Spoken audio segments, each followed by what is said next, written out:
mana kita datang, kemana kita akan pulang, berapa lama kita di tempat persinggahan ini, apa yang akan mesti kita bawa, itu adalah pertanyaan-pertanyaan yang tidak bisa dijawab oleh akal. Karena akal tak bisa menjawab, maka Allah mengirim wahyu. Wahyu itu tidak bisa diterima semua orang, maka Allah mengirim beberapa orang yang khusus menerima wahyu itu. Orang yang menerima wahyu itu membawa kabar. Kabar itu namanya naba. Orang yang menerima kabar itu namanya nabi. Asal katanya naba. Maka ada surat An-Naba. Amma yatasaalun anin naba. Anin naba'il azim. Orang yang membawa naba itu adalah nabi. Kalau menurut akal, kita ini hanya yang nampak ini saja, yang terdiri dari kuku, bulu, darah, tulang, daging, hanya zahir. Tapi kata Nabi Muhammad SAW, tidak hanya yang nampak ini aja, tapi ada yang lain, yaitu yang batin, yang tak nampak, itulah dia roh. Tapi Nabi tak terlalu banyak cerita tentang roh. Yas'alunaka 'anir ruh. Mereka bertanya kepadamu tentang roh. Qulir ruhu min amri rabbi. Roh itu urusan Allah. Wa ma utitum minal ilmi illa qalila. Kamu diberitahu tentang roh hanya qalil, sedikit saja. Maka kita tak boleh terlalu banyak bercerita tentang roh. Adapun tentang roh, maka itu urusan Allah Subhanahu wa ta'ala. Tapi kita mesti meyakini bahwa ada namanya roh. Lalu kemudian roh ini berkumpul semua roh, Allah ambil perjanjian. A'udzubillahi minasyaitonirrajim. Wa idz akhadha rabbuka min bani adama min zuhurihim dzurriyyatahum wa ashhadahum ala anfusihim. Ketika berkumpul semua roh dan Allah mengambil persaksian. Apa kata Allah Ta'ala di hadapan roh itu? Alastu bi rabbikum. Bukankah aku ini Rabb kamu? Rabb itu artinya tiga. Mencipta, menjaga, memberi rezeki. Maka ketika kita mengatakan ya Rabb, artinya engkau mencipta aku, engkau menjaga aku, engkau memberi aku rezeki. Tiga inilah yang orang tak tahu. Siapa mencipta dia? Dari mana dia datang? Siapa yang menjaga dia? Apa rezeki yang akan dia terima hari ini? Manusia selalu cemas. Siapa mencipta engkau? Ya Rabb, Allah. Ini dengan segala ketakutan, dengan segala kilat petir menyambar, maka kita katakan ya Rabb, engkau menjaga aku. Tak tahu kita entah apa rezeki yang kita terima hari ini sampai petang, maka kita katakan ya Rabb. Maka ketika orang berkata ya Rabb, dia sedang menenangkan dirinya dengan tiga. Ya Rabb, engkau mencipta aku. Ya Rabb, engkau memelihara aku. Ya Rabb, engkau yang memberi aku rezeki. Makanya Nabi Musa alaihissalam berdoa, Rabbi ij'alli waziran min ahli, Rabbi shrah li sadri. Nabi Musa mengatakan ya Rabb. Begitu juga dengan Nabi Ibrahim alaihissalam, Rabbi habli minas salih. Karena ketika kita datang rasa cemas, maka mulut mengatakan ya Rabb. Begitu kita mengatakan ya Rahman, engkau yang maha penyayang. Ya Rahim, engkau yang maha pengasih.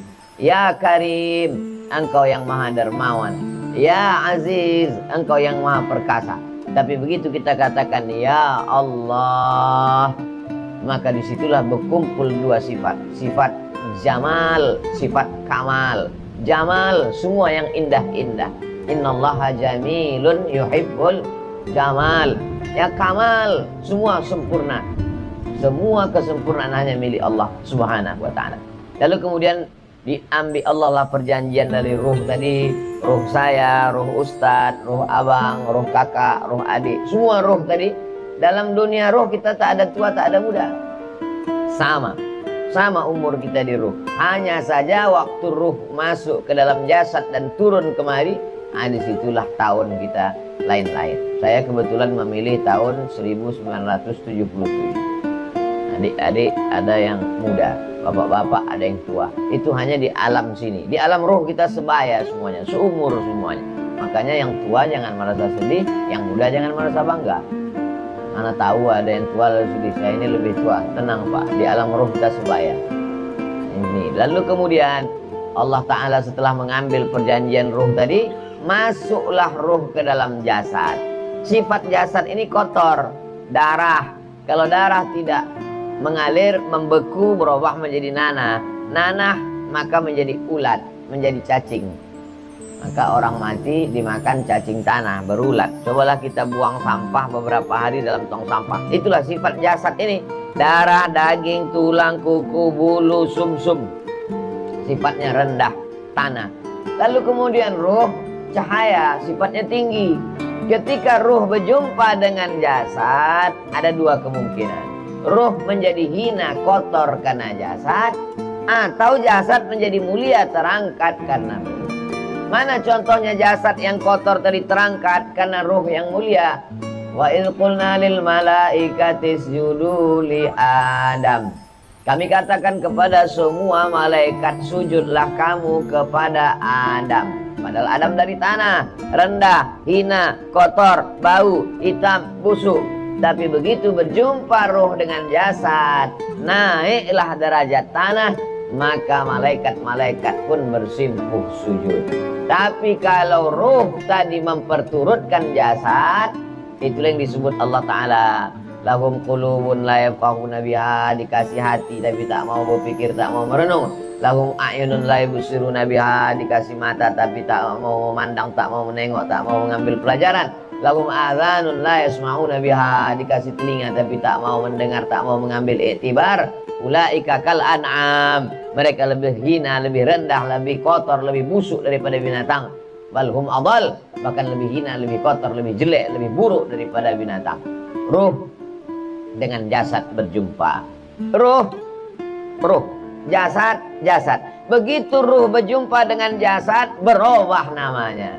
Kapur sirih putih, kunyit kuning. Begitu kapur sirih berjumpa dengan kunyit, berubah warnanya. Tidak kuning, tidak pula putih, tapi menjadi jingga.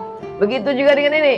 Ruh, jasad, jasad. Begitu berjumpa ruh dengan jasad, maka namanya berubah. Maka Allah panggil dia, ya ayyatuhan nafsul mutmainnah.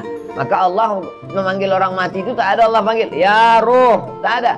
Kembalilah engkau ruh, tidak. Karena ruh ketika sudah berjumpa dengan jasad, berubah, punya nama baru, namanya nafs. Nafs ini punya keinginan-keinginan. Ruh tak ada keinginannya. Tapi begitu dia berjumpa dengan jasad, muncullah keinginan. Ingin makan, ingin minum, ingin menikah, ingin populer, ingin kekuasaan. Itulah yang disebut dengan nafsu syahwat. Nafs, diri. Diri saya ini nafs, yang terdiri dari dua. Ada jasad, tulang, bulu, kuku, sumsum, darah, daging. Ada ruh, tak nampak yang ada di dalam. Berjumpa ruh dengan jasad, berubah dia menjadi nafs. Nafs ini ada keinginan-keinginannya. Keinginan ini disebut dengan syahwat. Zuyyina linnasi hubbus syahawat. Nafs diri tadi ada syahwatnya. Minan nisa, ingin perempuan. Wal banin, ingin anak. Zuyyina linnasi hubbus syahawati minan nisa wal banin. Wal qanatiril muqantarati, ingin perhiasan. Minaz zahab, emas. Wal fiddah, perak. Wal an'am, ingin binatang ternak, kambing, sapi, kerbau, onta, lembu. Wal hars, ingin punya kebun-kebun sawit, kebun karet. Wal an'ami wal hars, dzalika mata'ul hayatid dunya. Itulah keinginan-keinginan dunia. Lalu kemudian Allah mengharamkan itu semua? Tidak. Allah tidak haramkan keinginan itu. Tentang masalah perempuan, Allah tak haramkan. Yang penting diikat dengan pernikahan. Fankihu ma tabalakum minan nisa'i masna wa sulasa wa ruba. Tentang masalah anak, anak tidak haram. Justru anak menjadi baik. Idza matal insan, kalau manusia mati putus amalnya, yang mengalir justru anak. Waladun salihun, dengan syarat dididik dengan anak yang soleh. Emas tak boleh, haram. Dalam Islam emas boleh, silakan. Yang penting bayar zakatnya ke Badan Amil Zakat Nasional Kabupaten Kampar. Kenapa itu yang Ustaz sebut? Betul itu yang ikut acara ini. Nah, yang tak ikut seluruh Basnas di seluruh Indonesia. Lalu kemudian tentang masalah kebun. Tak boleh kita punya kebun sawit banyak, kebun karet. Silakan punya kebun sejauh mata memandang. Tapi ingat, wakaf, zakat, infak, dan sedekah. Jadi Islam itu menjelaskan kita tentang eksistensi diri kita, tentang hakikat asal muasal diri kita, tentang apa keinginan yang muncul setelah ruh berjumpa dengan jasad. Lalu selama ruh berjumpa dengan jasad ini, dibiarkannyalah berkeliaran di atas muka bumi ini. Hanya saja selama di atas muka bumi ini banyak yang lupa, banyak yang lalai. Maka kita perlu sejenak menyepi, menyendiri untuk mengingat. Maka dikasih kita waktu tengah malam. Sengaja waktu malam itu disediakan Allah Ta'ala untuk supaya kita merenung sejenak. Zaman dulu orang merenung jam 2 malam. Kita tak bisa merenung jam 2 malam. Kenapa? Karena Real Madrid sama Barcelona main jam 2 malam. Tak bisa. Lalu kemudian dikasih Allah Ta'ala masjid untuk menenangkan diri, tenang di masjid. Pun juga tak tenang. Karena ribu hiruk pikuk. Dikasih Allah Ta'ala waktu sholat untuk tenang. Di saat sholat itu pula tak tenang. Allahu Akbar. Apa bunyi handphone semuanya. Padahal sudah tertulis di situ. Alhamdulillah dikasih Allah kita satu tempat. Handphone tak ada berbunyi. Karena tak ada listrik, tak ada signal. Sebenarnya kita berkumpul ini adalah untuk sejenak merenung. Kita ini mau kemana? Kita ini sedang apa? Apa bekal yang akan kita bawa, dan nanti ada masanya ruh ini berpisah dengan jasad. Disitulah dipanggil Allah Subhanahu Wa Taala, ya ayyatuhan nafsul mutmainnah, wahai jiwa yang tenang, irji'i ila rabbiki radiyatan mardiyah, baliklah engkau menghadap Allah dalam keadaan engkau ridha, Allah pun ridha. Fadkhuli fi ibadi, menyatulah engkau dengan hamba-hambaku. Wadkhuli jannati, masuklah engkau ke surga bersama hamba-hambaku, para nabiku, para waliku, para syuhadaku, para orang yang soleh. Mudah-mudahan kita termasuk dalam undangan itu insyaallah.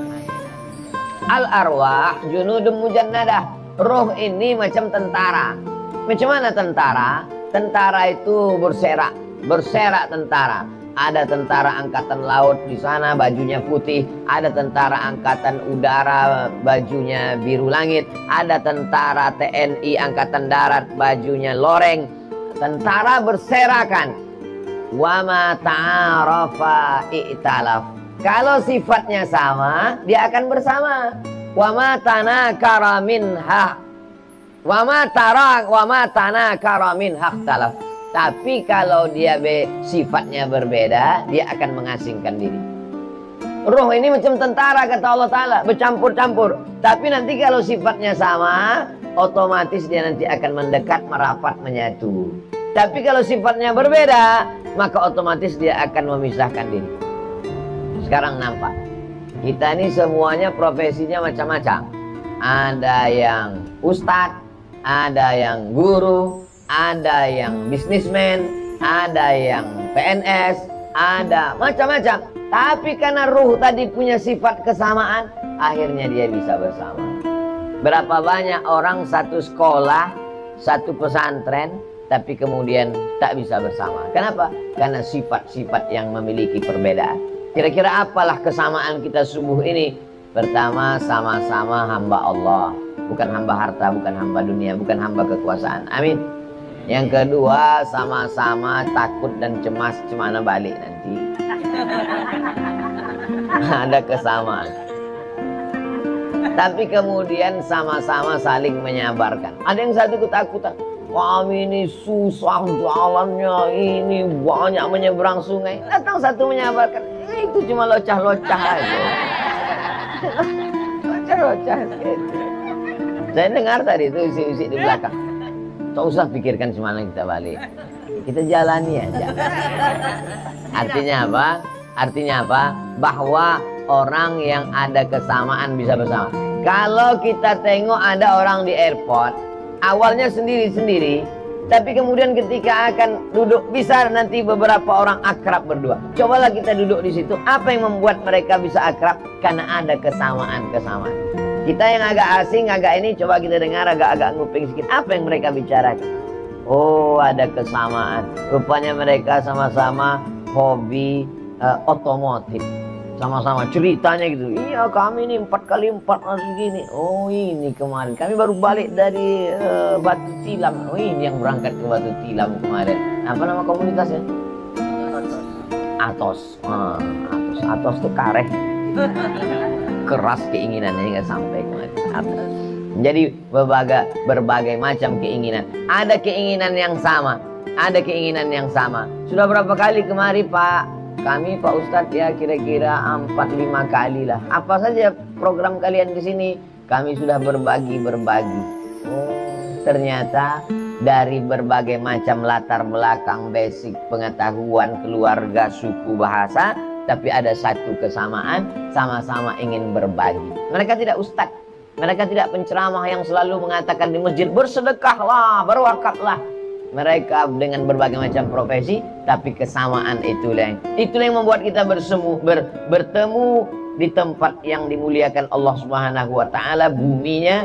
Akhirnya kita bersama, sama-sama membawa beras, sama-sama membawa bantuan, sama-sama akhirnya kita bertemu. Itu menunjukkan walaupun orang itu berbeda, kalau keinginan dan niat baiknya sama, dia akan dipertemukan. Makanya ketika ada sahabat Nabi yang berkulit hitam, hamba sahaya, bukan orang Arab, sementara Nabi Muhammad SAW Quraisy, mulia, putih, bersih, Nabi, Rasul, utusan Allah, dipeluknya Nabi. Karena dia tak ada kesamaan sama sekali. Warna kulit tak sama, sukunya tak sama, bahasanya tak sama. Tapi apa kata Nabi SAW waktu dia peluk kuat? Almar'u ma'aman ahab. Almar'u ma'aman ahab. Orang akan tetap bersama dengan siapa yang dia cintai. Insya Allah kita yang kita cintai sama. Yang kita cintai Allah, yang kita cintai Rasulullah, yang kita cintai wa hubbal masakin, yang kita cintai du'afa, maka kebersamaan.